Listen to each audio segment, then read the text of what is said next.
Spoštovane državljanke, spoštovani državljani. Pomen pokrajin pri delovanju države.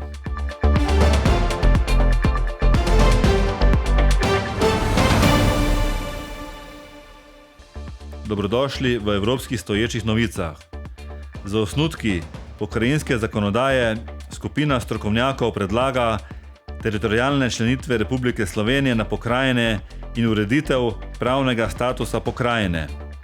Za učinkovitost pokrajin so pomembna predvsem njena področja delovanja, ki opredeljujejo organizacijo pokrajine, sodelovanje prebivalcev pri odločanju, pokrajinsko upravo, načela urejanja financiranja pokrajin, status pokrajine in pokrajinske predpise in sodelovanje pokrajine z občinami, državnimi organi in medsebojno sodelovanje pokrajin.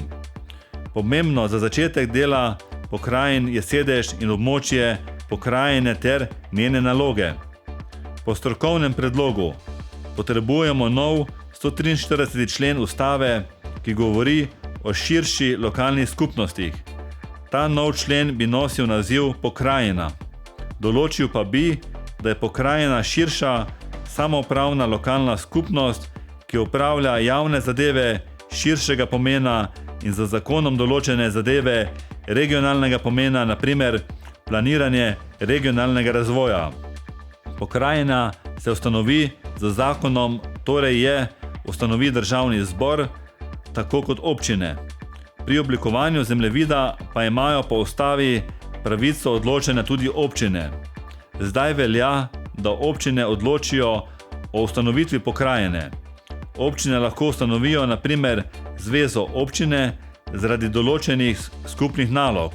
Takšna zveza je zgolj oblika medobčinskega sodelovanja, ne pa pokrajina.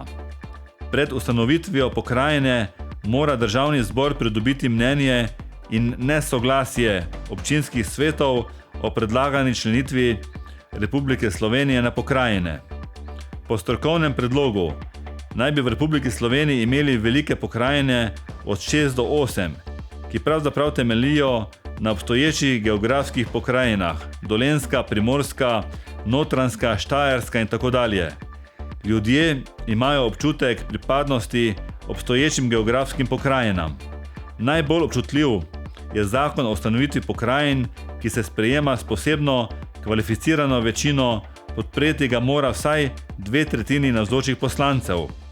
Razlogi za uvajanje pokrajin oziroma za regionalizacijo so naslednji: raznolikost Slovenije, tako majhna država, v kateri ima vsaka geografska regija svoje specifične značilnosti, sodelovanje z lokalnimi skupnostmi drugih držav, sodelovanje z Evropsko unijo, lažje črpanje evropskih sredstev za razvoj, sedaj so evropska sredstva za manjše občine nedosegljiva, večja iniciativnost in odgovornost za lastni razvoj in reševanje krize na regionalni ravni, večji vpliv na odločanje na državni ravni in tako dalje.